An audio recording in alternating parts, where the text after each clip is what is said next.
Hello, everyone, and welcome back to our English Learning Podcast. I'm Sarah. And I'm David. Today, we're going to have a natural conversation about teaching and education. That's right. Both David and I work as teachers, so we have lots of experiences to share. This conversation will help you learn everyday English vocabulary and expressions related to education and the workplace. We'll speak clearly and naturally, just like native speakers do in real conversations. Are you ready, Sarah? Absolutely. Let's begin. Morning routines and getting to school. So Sarah, tell me about your typical morning. What time do you usually wake up on the school day? Well, I have to admit, I'm not really a morning person. My alarm goes off at 6 o'clock, but I usually hit the snooze button at least twice before I actually get out of bed. I completely understand. I do the same thing. There's something about that extra 10 minutes of sleep that feels so necessary, even though it probably doesn't help much. Exactly.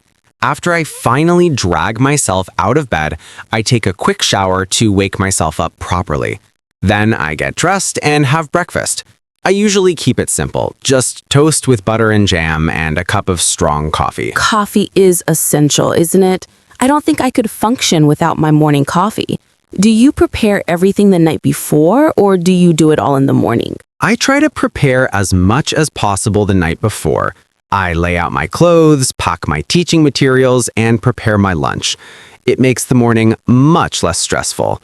How about you? What's your morning routine like? My routine is quite similar, actually. I wake up around 6:15, which gives me about an hour and 15 minutes before I need to leave the house. I'm lucky because I live relatively close to the school. It only takes me about 20 minutes to drive there. That's convenient. My commute is a bit longer. It takes me about 35 minutes, depending on the traffic. During that time, I usually listen to podcasts or the news on the radio. It helps me stay informed about current events, which is important when you're teaching. That's a good point. Students often ask questions about things happening in the world, don't they? Speaking of which, do you arrive at school early or do you get there just in time? I always try to arrive at least 30 minutes before classes start. It gives me time to set up my classroom, review my lesson plans, and mentally prepare for the day ahead. Plus, some students arrive early and want to talk or ask questions about homework. I do the same thing. I find that arriving early makes such a difference. When I rush in at the last minute, the whole day feels chaotic. But when I have that buffer time, I feel much more organized and calm. Absolutely. And there's always something unexpected that comes up. A printer that isn't working, a last-minute email from the principal, or materials that need to be photocopied. That extra time is really valuable. You know, Sarah, you teach elementary school students, and I teach high school. Our experiences must be quite different. What's it like working with younger children? It's wonderful, but it's also challenging in unique ways. Elementary students are so full of energy and curiosity. They get excited about everything, which makes teaching really rewarding. When their faces light up because they've understood something new, it's the best feeling in the world. That sounds amazing. I imagine they're also quite honest and direct, aren't they? Oh, yes. Sometimes a bit too honest. They'll tell you exactly what they think. If your lesson is boring, they won't pretend to be interested like older students might. They'll fidget, lose focus, or sometimes even tell you directly that they're not having fun. That must keep you on your toes. How do you handle that kind of immediate feedback? You have to be creative and flexible. I've learned to incorporate games, songs, and hands-on activities into almost every lesson. Young children learn best when they're actively engaged and having fun. I also break lessons into shorter segments because their attention spans are naturally shorter. That makes sense. Teaching high school is quite different. Teenagers can focus for longer periods, but they come with their own challenges. They're dealing with so many changes, physical, emotional, and social. Sometimes they're moody or resistant to authority. I can imagine. How do you connect with students at that age? I try to treat them with respect and acknowledge that they're becoming young adults. I don't talk down to them or treat them like children. I also try to make the content relevant to their lives. For example, when I'm teaching physics, I might connect it to things they care about, like how their smartphones work or the science behind their favorite sports. That's smart. Making connections to their real lives makes learning more meaningful. Do you find that teenagers are self-conscious about participating in class? Definitely. Many of them are worried about looking stupid in front of their peers. They don't want to stand out or be wrong. It takes time to build a classroom environment where students feel safe taking risks and making mistakes. We have that challenge with elementary students too, actually. Even young children can be shy or afraid of making mistakes. I always emphasize that mistakes are how we learn. I share my own mistakes to show them that everyone makes them, even teachers. That's an excellent approach. I do something similar. I think it's important for students to see us as real people, not just authority figures who have all the answers. Speaking of preparation, how much time do you spend planning your lessons? I find that I spend at least 1 to 2 hours every evening working on the next day's classes. It's similar for me, though it varies depending on whether I'm teaching something new or covering familiar material. When I'm introducing a new topic, I might spend several hours preparing, creating presentations, finding good examples, maybe planning a lab experiment or demonstration. Do you create all your materials from scratch or do you use resources from other teachers? It's a combination. I've been teaching for 8 years now, so I have a collection of materials I've built up over time, but I'm always revising and improving them. I also share resources with my colleagues, and we use materials we find online or in textbooks. How about you? Same here. When I first started teaching, I spent so much time creating everything from the beginning. Now I'm in my 6th year, and I've learned to work smarter. I have folders full of activities and worksheets that I can adapt and reuse. But I still spend time customizing things for each specific class. Why do you customize? What differences do you see between classes? Every group of students is different. Some classes are very energetic and need more structured activities. Others are quieter and more focused. Some students need more visual aids, while others respond better to hands-on activities. I try to adjust my teaching style to match the class. That's called differentiated instruction, right? It's something we're always being encouraged to do more of. In theory, it makes perfect sense. In practice, with 30 students in a classroom, all at different levels, it can be overwhelming. I completely agree. It's one of the biggest challenges of teaching. You want to challenge the advanced students without leaving behind the ones who are struggling. And you have to do this while keeping everyone engaged and managing classroom behavior. Exactly. Do you have students with special educational needs in your classes? Yes, I usually have a few students with learning disabilities or other special needs in each class. Sometimes they have an aide who works with them, but often I'm responsible for making sure they get the support they need while also teaching the rest of the class. That requires a lot of planning, doesn't it? It does. I have to create modified assignments, provide extra support, and sometimes assess them differently than other students. But it's important work. Every student deserves to learn and succeed, regardless of their challenges. I admire that attitude. It's one of the things I love about teaching. We're not just delivering information. We're helping young people develop their potential and overcome obstacles. Let's talk about something that every teacher faces: classroom management. How do you handle discipline issues with teenagers? It's definitely one of the trickier aspects of the job. Teenagers are testing boundaries and asserting their independence, so there are naturally going to be conflicts. My approach is to be firm but fair, and most importantly, consistent. Consistency is so important. Can you give me an example of what you mean? Sure, let's say I have a rule that students need to put their phones away during class. If I enforce this rule with some students but not others, or if I'm strict about it one day but relaxed the next day, students will quickly lose respect for the rule and for me. So I make sure to apply rules fairly and consistently to everyone. That makes sense. Do you find that teenagers push back against rules more than younger students would? Sometimes, yes. They're more likely to question why a rule exists or argue about whether it's fair. I've learned not to take this personally. Instead, I try to explain the reasoning behind the rules. When students understand the purpose, they're more likely to follow them. With elementary students, the challenges are different. They're still learning basic social skills and how to behave in a school environment.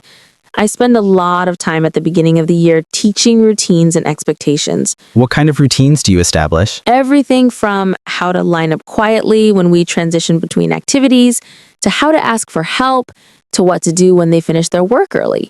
Young children thrive on structure and predictability, so having clear routines helps them feel secure and reduces behavioral problems. Do you use any reward systems? Yes, I use positive reinforcement quite a bit.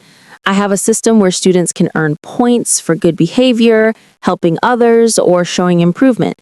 They can trade these points for small prizes or privileges. It's not perfect, but it does motivate most students to try their best. I've moved away from reward systems with high school students. I found that the rewards became the focus rather than learning itself. Instead, I try to make the lessons interesting enough that engagement is its own reward. Though I do acknowledge good work and effort verbally, which students appreciate. That's an interesting point. What do you do when a student is being disruptive? It depends on the situation. If it's a minor issue, like a student talking to their neighbor, I might just use nonverbal cues like eye contact or moving closer to them to redirect their attention. If it's more serious or persistent, I might speak to them privately after class. Private conversations are so important. I do the same thing. When you correct a student in front of their peers, it can be embarrassing for them and might actually make the behavior worse. But when you talk to them one-on-one, you can often get to the root of the problem. Exactly. Often there's an underlying issue. Maybe they're having problems at home, or they're struggling with the material and acting out because they're frustrated. Sometimes they just need someone to listen to them. It's true. Being a teacher means being part educator, part counselor, part social worker. We wear many hats. Speaking of wearing many hats, we should talk about working with parents. That's a whole other aspect of teaching that people don't always realize is such a big part of our job. Oh yes, parent communication is crucial, especially at the elementary level. Parents want to know how their children are doing, and they often have questions or concerns. How do you typically communicate with parents? I use several methods. I send a weekly email update to all parents, letting them know what we're learning and any important upcoming events. I also use a classroom app where I can post photos and announcements. And of course, there are parent-teacher conferences twice a year. Parent-teacher conferences can be interesting, can't they? I've had some wonderful conversations with parents, and I've also had some very challenging ones. Absolutely. Most parents are supportive and appreciative. They want to work together with me to help their child succeed. But occasionally I encounter parents who are defensive or who refuse to believe their child could do anything wrong. I've experienced that too. How do you handle those difficult conversations?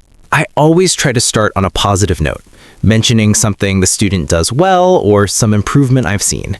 Then, if I need to discuss a problem, I frame it as, this is what I'm observing and this is how we can work together to help your child improve. I also make sure to have specific examples and documentation to back up what I'm saying. Documentation is key. I've learned to keep records of everything: grades, behavioral issues, parent communications, everything. It protects both me and the student. Definitely. I also try to remember that parents are trusting me with their most precious thing, their child. When a parent seems overly critical or protective, it's usually coming from a place of love and concern, even if it's not expressed in the best way. That's a compassionate perspective. At the high school level, I actually wish more parents were involved. Some parents seem to think that because their child is older, they don't need to stay engaged with their education. But teenagers still need parental support and involvement. That's interesting. So you have the opposite problem, not enough parent involvement. Sometimes, yes. I'll email parents about missing assignments or declining grades, and I might not hear back for weeks or at all. It can be frustrating when you're trying to help a student, but you can't get the parents on board. I can see how that would be challenging. Do you have any strategies for engaging those parents? I try to make initial contact about positive things, not just problems.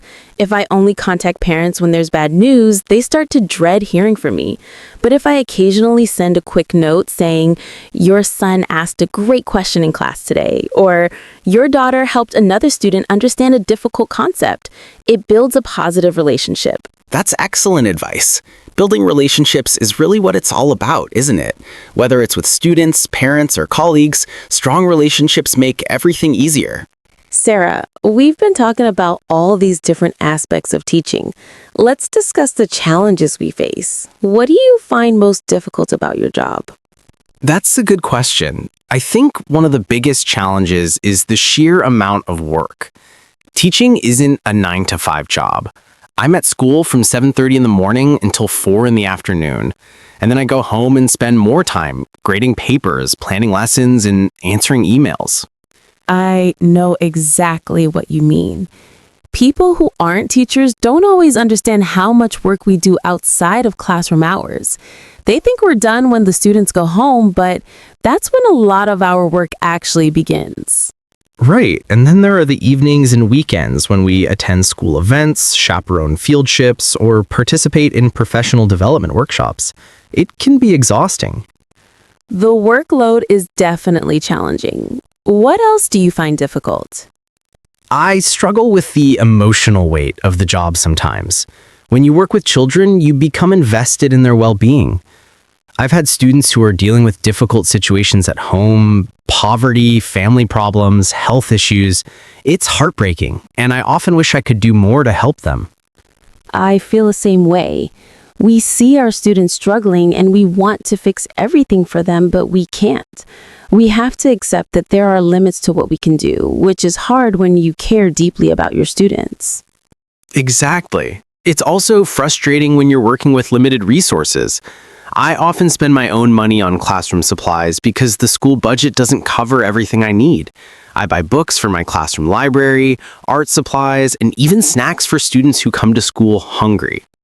Many teachers do the same thing. We're essentially subsidizing our classrooms out of our own pockets. It's not ideal, but we do it because we want to give our students the best possible experience. Despite all these challenges, though, I still love teaching. What keeps you motivated, David? For me, it's those moments when you can see that you've made a real difference. Maybe it's a student who was failing but finally understood a concept and passed the test. Or a shy student who gained confidence and started participating in class. Or a student who comes back years later and tells you that something you taught them changed their life. Those moments are special, aren't they? I remember a student I had a few years ago who really struggled with reading. Her parents were worried and she was becoming frustrated and starting to hate school. I worked with her every day, gave her extra support, and celebrated every small success. By the end of the year, she had improved dramatically. The joy on her face when she read her first chapter book by herself, I'll never forget that. That's beautiful. Those are the stories that remind us why we became teachers in the first place. Absolutely. What else do you find rewarding about teaching? I love the intellectual challenge of making complex ideas understandable. Science can be intimidating for students, so I enjoy finding creative ways to explain difficult concepts. When I come up with a really good analogy or a demonstration that helps students grasp something they thought they'd never understand, that's satisfying. I know what you mean. There's an art to teaching, isn't there? It's not just about knowing the subject matter, it's about understanding how people learn and being able to communicate effectively. Exactly. And every day is different. I never know what questions students will ask, what misconceptions they'll have, or what interesting discussions will emerge. That unpredictability keeps the job interesting. I agree. Even when I'm teaching the same lesson I've taught many times before, it's never exactly the same because each group of students is unique. They bring their own perspectives, questions, and personalities to the classroom. Sarah, how do you continue to grow and improve as a teacher? Do you do much professional development? Yes, ongoing learning is important to me. Our school district requires us to complete a certain number of professional development hours each year, but I also seek out opportunities on my own. I've taken workshops on topics like classroom technology, teaching English language learners, and social emotional learning. Those sound valuable. I've found that some professional development is more useful than others. Sometimes we're required to attend workshops that don't really apply to what we teach or how we teach it. That's true. The best professional development I've experienced has been when I could immediately apply what I learned in my own classroom. For example, I took a workshop on using learning stations, and I started implementing that strategy the very next week. My students loved it, and it made differentiation much easier. Learning from other teachers can be valuable too. Do you collaborate much with your colleagues? I try to. We have weekly team meetings where all the teachers at my grade level get together to plan units, share resources, and discuss student progress.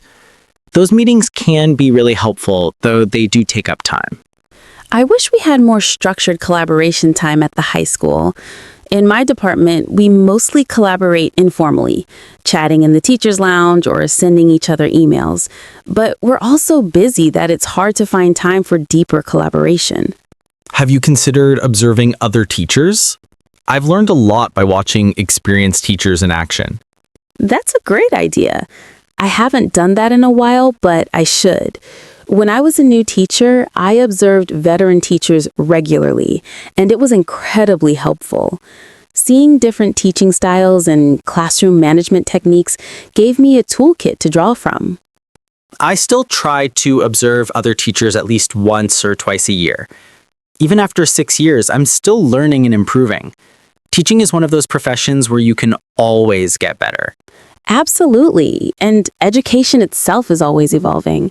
New research emerges about how students learn, new technologies become available, and society's expectations change. We have to adapt and grow with those changes.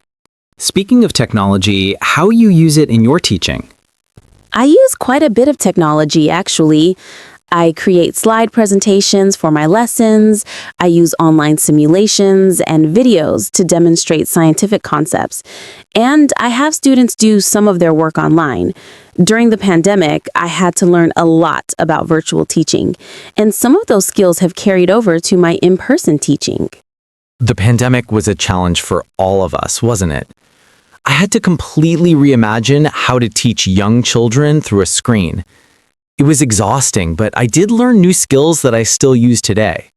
One thing I learned is that technology should enhance learning, not replace good teaching. There's a temptation to use technology just because it's available, but we have to be intentional about when and how we use it. That's wise. With elementary students, I have to be especially careful about screen time. We use technology, but I balance it with plenty of hands-on, offline activities. Young children need to move, create, and interact with real materials. Let's talk about the broader school community. Teaching isn't just about what happens in our individual classrooms, is it? We're part of a larger organization. That's right. I participate in various school committees and events. I'm currently on our school's literacy committee, where we develop strategies to promote reading across all grade levels. What kind of strategies have you implemented? We've started a school-wide reading challenge where students log the minutes they read at home and classrooms compete to see who can read the most. We've also organized book fairs and invited local authors to visit the school. The goal is to create a culture where reading is valued and celebrated. That sounds wonderful. At the high school level, we have various clubs and extracurricular activities. I'm the advisor for the science club, which meets once a week after school. What do you do in science club? We do experiments and projects that go beyond what we can do in regular classes. We've built rockets, created crystal gardens, extracted DNA from strawberries, and lots of other fun activities. Last year, we even competed in a regional science competition. How did you do in the competition? We didn't win, but my students learned a tremendous amount from the experience. They had to work as a team, solve problems creatively, and present their ideas to judges. Those are valuable skills regardless of whether they won a trophy. Absolutely.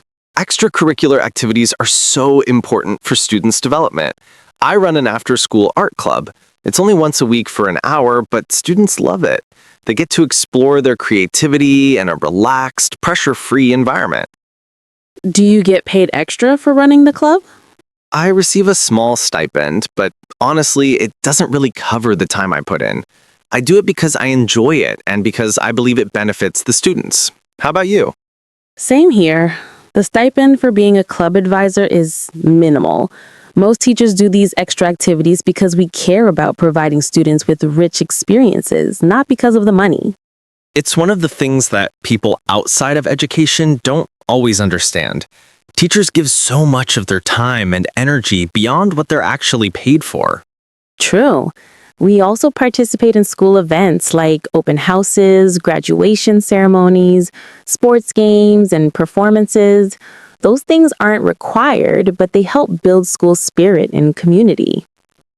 I always attend school events, even when my own students aren't involved. It shows the whole school community that I care. Plus, it's nice to see students in different contexts, on the soccer field, performing in the school play, or showing their artwork at an exhibition. Those interactions outside the classroom can really strengthen your relationships with students. They see that you're interested in them as whole people, not just as students in your class.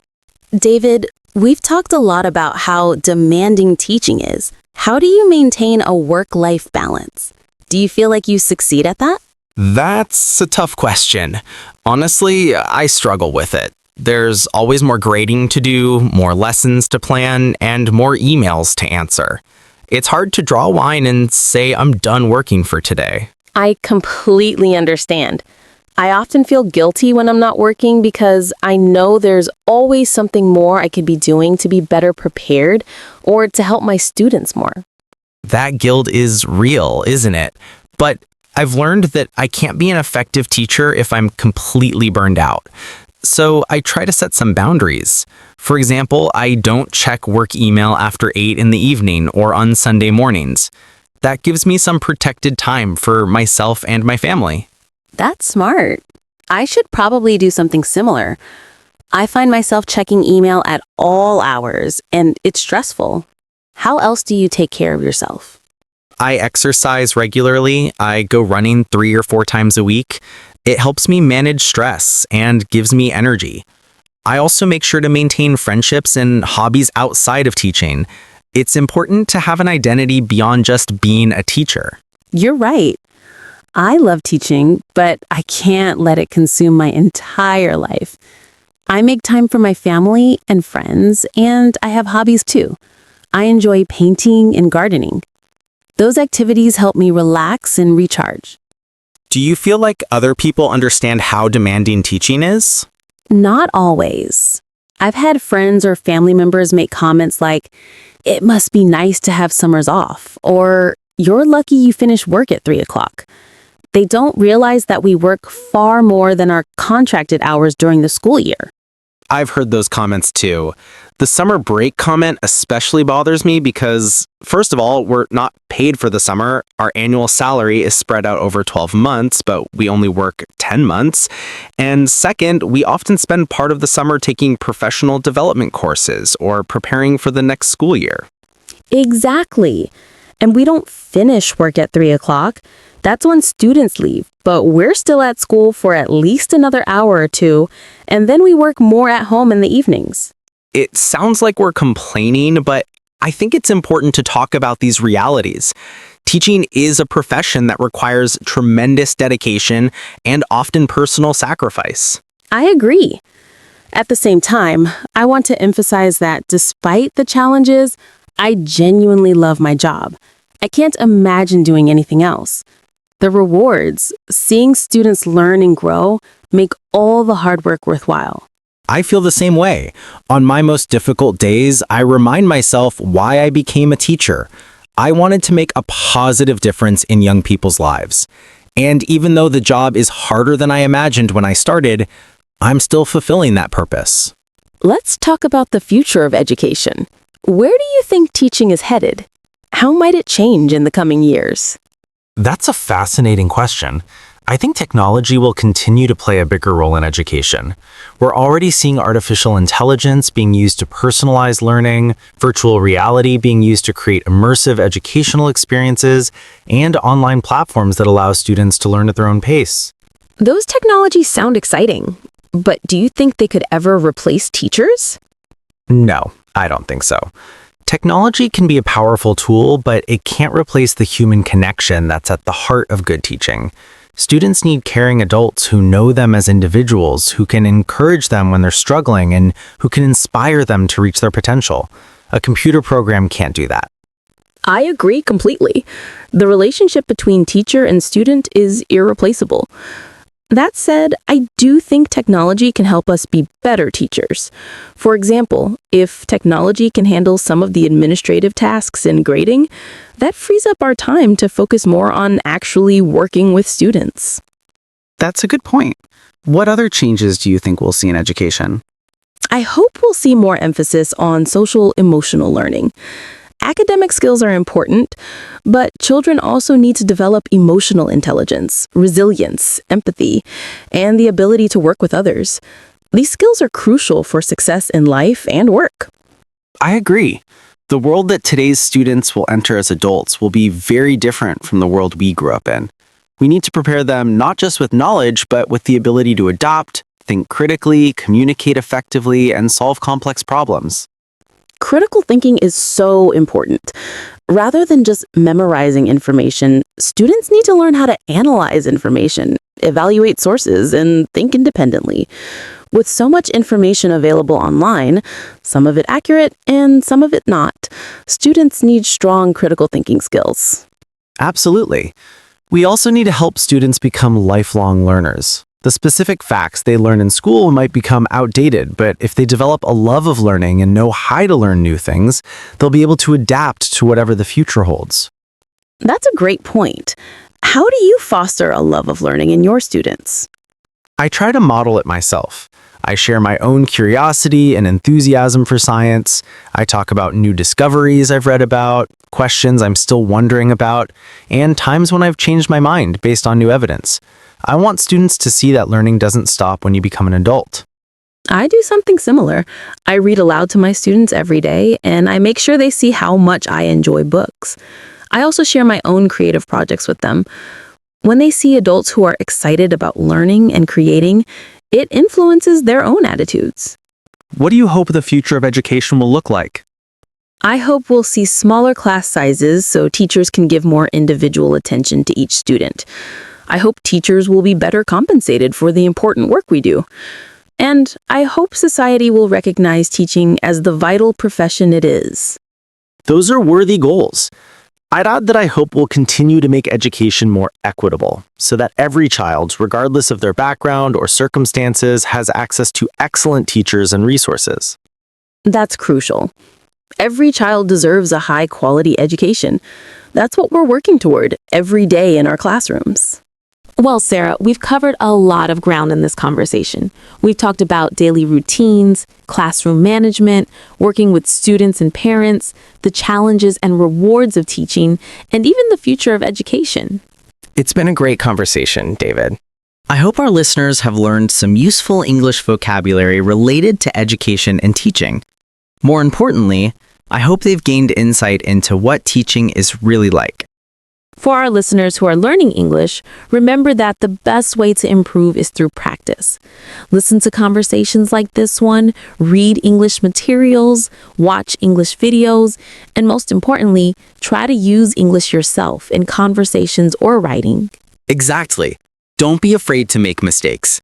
As we said earlier, mistakes are how we learn.